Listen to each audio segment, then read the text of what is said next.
GBP against US dollar this week has dropped in value. We can see how the price started. The price started with this small bearish pin bar formed here at the resistance level on a Monday, continued with the bearish candle reaching the first support level 1.32794, then formed a small bearish candle, which was not very clear that it is a bearish breakout here, and then on a Thursday we can see the price form a strong bearish candle going below 1.3173, making a bearish breakout, and then continued the price all the way to the next support level, which was 1.3072. So currently the price is in between this resistance level 1.317 and below support 1.307. Week has closed as a bearish candle. We can see a pretty strong one. After the price has formed two bullish candles this week, the price has formed a strong bearish candle, but it has stopped just here at this very important support level. We can see that on the weekly time frame. And the previous month has closed as a bullish breakout about 1.32794. It was a very good bullish breakout, and what is very important right now is that this month do not close below this support level.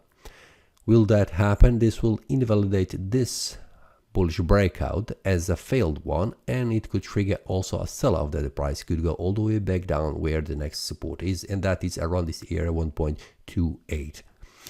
Will the price continue to fall down? We will see on the smaller time frames, and that means weekly and daily.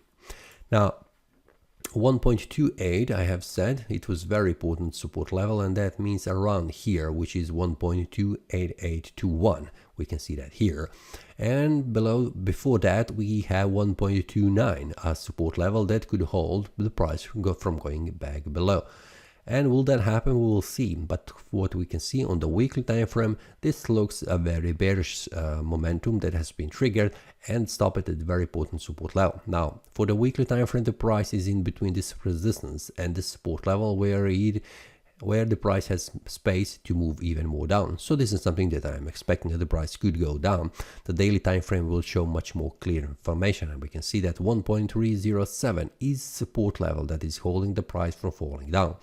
Will the price fall down even more? This is something that we need to wait. But before the price goes to 1.298, which is a weekly support level, we need to see the price making a bearish breakout below this price level.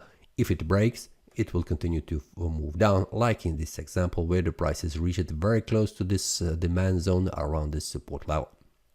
Now, in order for the price to return from this area of the bearish momentum, the price needs to go above 1.32794 because it will cancel this bearish momentum. First step is always to go on the daily time frame to go above 1.317. So we are waiting for the bearish or bullish breakout above this one or below this one. Until that happens, it is the best to wait outside because the price in between is in between this resistance and the support, which means there is chance that the price goes up and also to go down. Where it will go, it is the best to wait the market and then follow the market after the breakout happens. Now, how to make this support and the resistance levels is very important. For that, I am sharing the free PDF. You can find that in the description, link to download. So if you would like to check that, the strategy I'm using, you can also use that and also get in your email box. This is all for this week. See you next time and happy trading. That is all from today's analysis. I hope you enjoyed. If you have any question, feel free to leave a comment. If you like the analysis, click the like button and subscribe. See you next time and a happy trading.